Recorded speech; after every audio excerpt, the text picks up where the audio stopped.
दोस्तों नमस्कार। दोस्तों 10 बाई 40 स्क्वायर फीट घर की छत ढलाई में लेबर मटेरियल सहित कितना खर्चा आएगा, पूरा डिटेल में दोस्तों इस वीडियो में आपको जानकारी देने वाला हूं। दोस्तों छत का जो खर्चा खैर मैं आपको बताऊंगा सही, लेकिन कुछ विशेष बातें होती हैं जो कि छत से जुड़ी होती हैं, जिनका अगर हम पहले से ध्यान रखकर अगर अपना छत का कार्य करवाते हैं दोस्तों, तो छत में जो समस्या आती हैं, छत में सीलन की और छत में जो पानी टपकने की समस्या आती हैं और कुछ इस प्रकार से जो कि हमारे छत के ऊपर बीम की जगह क्रैक दिखाई देने लगते हैं। तो दोस्तों इस प्रकार की समस्या आपके छत में ना हो, तो इसके लिए दोस्तों कुछ जो बातें मैं आपको यहाँ बताने वाला हूँ, इन बातों को ध्यान में रखकर आप अपना छत का कार्य करवाएं। दोस्तों जो हम छत का कार्य करा रहे हैं, जैसा कि 10 बाई 40 का है और उसमें क्या क्या मटेरियल लगेगा, तो जैसे कि दोस्तों आप ये मटेरियल हैं जो कि ये पूरी सूचियाँ बनी हुई हैं, एक एक करके दोस्तों हम प्रत्येक जो है मटेरियल के विषय में देखेंगे और कितनी क्वांटिटी लगेगी और आज का क्या रेट है, पूरा डिटेल में दोस्तों यहाँ हम देखने वाले हैं। तो दोस्तों देखते हैं, सर्वप्रथम हम अपना 10 बाई 40 के एक मकान में छत ढलाई का कार्यक्रम करवाते हैं और सैंड यानी कि रेत, दोस्तों बहुत सी जगह इसको बजरी भी बोला जाता है। तो अपना बजरी कितना लगेगा, अगर क्यूबिक फीट की बात करें दोस्तों, तो ये लगने वाला है अपना 140 क्यूबिक फीट लगेगा। अगर ट्रॉली की बात करें दोस्तों, तो आप इसे 2 ट्रॉली मान के चल सकते हैं, ये ट्रॉली की साइज़ पर निर्भर करता है। दोस्तों भाव की अगर बात करें तो फिलहाल अभी चल रहा है 60 रुपये पर क्यूबिक फीट के हिसाब से, जो कि दोस्तों आपके 8,400 रुपये का सैंड यानी कि बॉलरत बनता है। दोस्तों आगे बात करते हैं एग्रीगेट यानी गिट्टी के विषय में, जो कि हमारे इसमें लगने वाला है। सेम क्वांटिटी लगेगी दोस्तों आपको 140 क्यूबिक फीट, और भाव की अगर बात करें तो मिल रहा है दोस्तों 50 रुपये पर क्यूबिक फीट के हिसाब से, जो कि दोस्तों हमारे 7,000 रुपये का एग्रीगेट यानी गिट्टी बनता है। दोस्तों आगे बात करते हैं सीमेंट के विषय में। तो सीमेंट इसमें अपना लगने वाला है दोस्तों, वह लगेगा 35 बैग सीमेंट लग जाएगा, और भाव की बात करें तो अभी चल रहा है 360 रुपये पर बैग के हिसाब से। गुणा करते हैं दोस्तों तो 12,600 रुपये का हमारे इसमें सीमेंट का खर्चा यहाँ आने वाला है।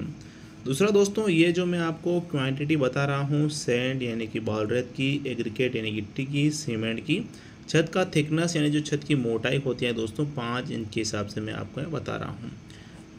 दोस्तों आगे बात करते हैं स्टील यानी सरिया के विषय में। तो सरिया इसमें दोस्तों आपके लगने वाला है 3 क्विंटल 25 किलोग्राम।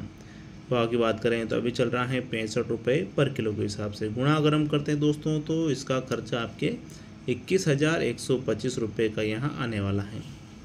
दोस्तों आगे बात करते हैं बाइंडिंग वायर यानी पतले तार के विषय में, यानी कि काला तार के विषय में, जो कि सरिया बांधने का, जाल बांधने का हमारे इसमें यूज़ में आता है।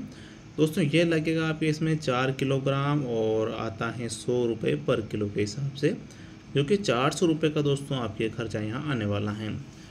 दोस्तों आगे बात करते हैं सबसे मुख्य एंड महत्वपूर्ण मटेरियल के विषय में, यानी कि कोर ब्लॉक के विषय में। दोस्तों इसकी अगर कमी हमारे छत में रहती है तो दोस्तों कुछ इस प्रकार की समस्या हमारे छत से लेके भविष्य में आ सकती हैं, यानी कि दोस्तों नीचे से सरिये दिखाई देने लगते हैं। दोस्तों इस प्रकार की समस्या हमारे छत में ना आए तो इसके लिए आप इसका यूज़ ज़रूर करिएगा। दोस्तों ये लगने वाला है आपके इसमें 100 नग और आता है 2 रुपये का एक, जो कि आपके बनते हैं 200 रुपये। दोस्तों इसको किस तरह से लगाया जाता है यहाँ मैं एक वीडियो मेंशन कर देता हूँ, जिससे जानकर समझकर आप इसका यूज़ करें। दोस्तों इसको लगाने से होता है क्या है कि जो सरिया होता है तो वो अपने शटरिंग से 1 से 1.5 इंच ऊँचा हो जाता है। इस कारण से दोस्तों वहाँ कंक्रीट प्रॉपर तरीके से आ जाता है, और कंक्रीट का प्रॉपर तरीके से वहाँ आ जाना मतलब कि अपना छत है उसका मजबूती बढ़ जाना होता है। दोस्तों आगे बात करते हैं वाटर प्रूफिंग लिक्विड के विषय में, जिसका यूज़ दोस्तों हम अपने छत में सीलन और पानी की टपकने की समस्या आती है उसकी रोकथाम के लिए करते हैं। दोस्तों वैसे जो छत में जो सीलन आती हैं उसके और कई कारण होते हैं, जिसको मैं आपको कुछ शॉर्टकट जानकारियाँ मैं आपको बता देता हूँ। दोस्तों जैसा कि हम अपने छत ढलाई के लिए जो सैंड और एग्रीगेट जो खरीदते हैं उसमें दोस्तों मिट्टी की जो है मिलावट ना हो, इस बात का विशेष ध्यान दीजिएगा। होता क्या है दोस्तों कि 1,500 रुपये बचाने के चक्कर में थोड़ा सस्ता वाला मटेरियल खरीद लेते हैं, जिस कारण से दोस्तों उसमें मिट्टी की मात्रा कहीं ना कहीं पाई जाती है। तो दोस्तों ये समस्या आपके छत में ना हो, इसके लिए दोस्तों इससे होता क्या है कि अगर मिट्टी की मात्रा हमारे सैंड और एग्रीगेट में रहती है तो दोस्तों वहाँ सीलन आने की और पानी टपकने की समस्या बनी रहती है। दोस्तों सीलन को आप हल्के में बिल्कुल मत लीजिए। इसका एक मैं आपको बता देता हूँ, अगर आपने छत में सीलन आती है तो दोस्तों छत में जो लगा हुआ जो मुख्य एंड महत्वपूर्ण होता है, जो कि हमारे छत में लगाते हैं हम सरिया, जो कि पूरी छत को जकड़े एंड पकड़े रखता है। दोस्तों सीलन से इस सरिये में जंग लगने लगता है, और जंग से दोस्तों जैसा कि आपको पता है, चाहे कितना भी अच्छी क्वालिटी का सरिया क्यों ना हो, उसमें अगर जंग लग जाता है तो वो ख़त्म हो जाता है। तो दोस्तों अगर छत में सीलन आती है और सीलन की वजह से दोस्तों सरिये में जंग आता है, और जंग की वजह से दोस्तों अपना सरिया ख़त्म हो जाता है, तो यूँ समझ लीजिए अपना छत ख़त्म हो जाता है। तो दोस्तों आप सीलन को बिल्कुल भी हल्के में ना लें। दोस्तों एक बात का विशेष ध्यान दीजिएगा आप कि जब भी आप अपना छत का कार्य करवाते हैं, और जो मिक्सर मशीन जो हमारा सेंट, एग्रीगेट और सीमेंट का जो मिश्रण मिलाता है, उसमें दोस्तों एग्रीगेट की क्वांटिटी बिल्कुल भी कम ना हो, इस बात का विशेष ध्यान दीजिएगा दोस्तों। चाहे दोस्तों आप सेंट और एग्रीगेट की क्वांटिटी सेम रख सकते हैं, लेकिन दोस्तों आप सेंट के मुकाबले एग्रीगेट की क्वांटिटी बिल्कुल भी कम ना रखें।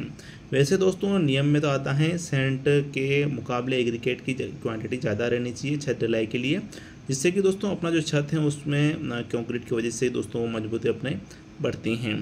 दोस्तों अगर सेंट यानी जो बालू रेत हैं, जो नदी का रेत हैं, अगर वो हमारे छत में ज़्यादा रहेगा, ज़्यादा क्वांटिटी में रहेगा, तो जैसे कि दोस्तों आपको पता है जो सेंट, जो बालू रेत, जो नदी का रेत होता है, उसमें दोस्तों पानी एब्जॉर्ब कर लेता है, जिस कारण से दोस्तों हमारे छत में सीलन आने के चांस बढ़ जाते हैं। तो इस बात का दोस्तों आप विशेष ध्यान दीजिएगा। दोस्तों एक बात का और आप यहाँ ध्यान दीजिएगा कि सीमेंट आप हल्का बिल्कुल भी यूज़ ना करें। दोस्तों कुछ पैसे बचाने के चक्कर में हम अपने छत में हल्का सीमेंट यूज़ कर लेते हैं, जिस कारण से दोस्तों हमें इसका बहुत ही हर्जाना भुगतना पड़ता है आगे भविष्य में। तो दोस्तों आप सीमेंट बिल्कुल भी हल्का यूज़ ना करें, अच्छे वाला सीमेंट यूज़ करें। और अच्छे वाला यूज़ करें इसका ही मतलब ये नहीं कि आप उसकी क्वांटिटी ही कम कर दें। दोस्तों जैसा कि मैंने बताया है, आपकी छत के लिए 35 बैग सीमेंट अपने लगने चाहिए 5 इंच थिकनेस के लिए। दोस्तों कम से कम अगर करें तो 33 या फिर 32 बैग सीमेंट, या फिर ज़्यादा से ज़्यादा दोस्तों आप 38 बैग सीमेंट आपकी छत में लगने ही चाहिए। तो इस प्रकार दोस्तों आप इस पर इन बातों का विशेष ध्यान दीजिएगा। दूसरा दोस्तों छत का थिकनेस कम बिल्कुल भी ना रखें। 5 इंच की मोटाई, 5 इंच की छत भराई अपनी होनी चाहिए। अगर छत की भराई कम रहेगी दोस्तों तो छत में सीलन आने के काफ़ी हद तक चांस बढ़ जाते हैं। एक दूसरा जो दोस्तों हमारे भाई लोग ध्यान नहीं दे पाते हैं, क्यूरिंग का, जो कि दोस्तों छत ढलाई के दिन से बाद 8 से 10 दिन तक क्यूरिंग करना चाहिए। और क्यूरिंग प्रॉपर तरीके से हो, इसके लिए दोस्तों छत पे टाट बिछाएं, या फिर कुछ इस प्रकार से किया भी आप कर सकते हैं, जिससे कि दोस्तों छत अच्छे से अपना मजबूत रहेगा, अच्छे से मजबूत होगा। तो दोस्तों छत में सीलन आने की और पानी टपकने की समस्या नहीं होगी। दोस्तों एक बात का और आप यहाँ ध्यान दीजिएगा कि छत में कहीं खड्डे ना हो, यानी कि कहीं छत पर पानी भरा ना हो। इस कारण से होता क्या है कि अगर छत पर पानी भरा रहेगा दोस्तों तो छत में सीलन आने के चांस यहाँ बन जाते हैं। दोस्तों छत का जो भराई है वो चारों तरफ से एक सरीका हो, यानी कि छत का ढलान पूरी तरह से एक सरीका, यानी कि चारों ओर से छत का थिकनेस अपना 5 इंच रहे। इसके लिए दोस्तों आप दीवारों में ही दोस्तों अपना छत का ढलान दे दें, जिससे कि दोस्तों अपना छत का मोटाई सभी तरह सेम रहे। नहीं तो होता क्या है दोस्तों, हमारे बहुत से मिस्त्री भाई क्या करते हैं, जो दीवार होती है उसमें ढलान नहीं देते हैं और उसके बजाय छत में ढलान देते हैं, जिस कारण से दोस्तों होता क्या है कि छत के पीछे साइड दोस्तों 7 से 8 इंच उसकी भराई हो जाती हैं, और आगे जाके दोस्तों 4 से 3 इंच यहाँ हो जाती हैं, जो कि दोस्तों कहीं ना कहीं गलत रहता है। तो दोस्तों इस प्रकार की समस्या आपके छत में ना हो, इस प्रकार से अपना छत का कार्य करवाएं। और दोस्तों ये कुछ बातें जो कि मैंने आपको यहाँ बता दी हैं, इन बातों का ध्यान में रखकर अगर अपना छत का कार्य करवाते हैं दोस्तों, तो आप अपना जो छत है उसको सालों साल दोस्तों उस छत का लाभ आप ले सकते हैं। दोस्तों ये जो मैंने जानकारी दी है अपनों परिजनों को भी शेयर करें, जिससे कि दोस्तों उनका छत मजबूत बने। दोस्तों वाटरप्रूफिंग जो लिक्विड होता है वो भी हमें छत से सीलन से और पानी टपकने की समस्या से ये बचाता है। दोस्तों ये कितना लगेगा, तो ये लगने वाला है दोस्तों आपके इसमें 4 लीटर आता है 150 रुपये पर लीटर के हिसाब से, जो कि दोस्तों हमारे 600 रुपये का बनता है। लाइट कॉस्ट की बात करें दोस्तों तो इसका खर्चा हमारे लगभग 2000 रुपये का आ जाता है। लेबर कॉस्ट की बात करें दोस्तों तो अपना जो छत बन रहा है 10 बाई 40 का है, तो स्क्वायर फीट में दोस्तों 400 स्क्वायर फीट का बनता है। लेकिन दोस्तों दरवाजे, खिड़की की और कुछ इस प्रकार से हम छज्जा हमारे छत में निकालने वाले हैं, तो दोस्तों इस कंडीशन में हमारा छत का एरिया बन जाता है 10 बाई 43 का, जो कि दोस्तों गुणा करते हैं 430 स्क्वायर फीट का दोस्तों हमारा छत बन जाता है। तो 430 स्क्वायर फीट का हमारा छत बन रहा है, और जो ठेकेदार मिस्त्री जो छत नाप से जो उनका कार्य कर लेते हैं दोस्तों, तो 30 रुपये पर स्क्वायर फीट के हिसाब से फ़िलहाल अभी चल रहा है। गुणा करते हैं दोस्तों तो ये खर्चा हमारा बन जाता है 12,800 रुपये। प्लस दोस्तों जो मिक्सर मशीन का जो कंक्रीट हम मिलाते हैं, सैंड, एग्रीगेट और सीमेंट का जो मिश्रण मिलाते हैं तो उसका खर्चा 5,000 रुपये वो हो जाता है। प्लस दोस्तों जाल बांधना यानी सरिये बांधने का दोस्तों 2,000 रुपये का खर्चा ये हो जाता है।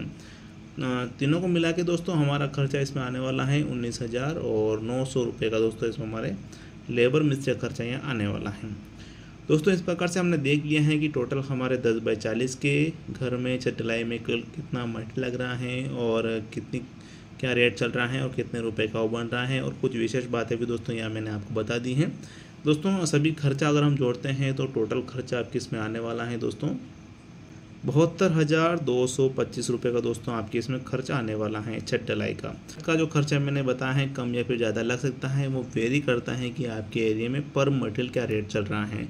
अगर दोस्तों जो मैंने बताया है इससे कम अगर अपने मटेरियल का रेट रहता है तो इससे भी कम खर्चे में अपना छत कार्य हो जाता है, और अगर मटेरियल का रेट बढ़ता है दोस्तों तो इससे भी कुछ ज़्यादा खर्च आपको अपने छत ढलाई में देने पड़ सकते हैं दोस्तों। वीडियो में जानकारी आपको कैसी लगी कमेंट सेक्शन में आप मुझे ज़रूर बताइएगा। वीडियो को लाइक शेयर कमेंट जरूर करें। वीडियो देखने के लिए आपका बहुत बहुत धन्यवाद। जय हिंद दोस्तों।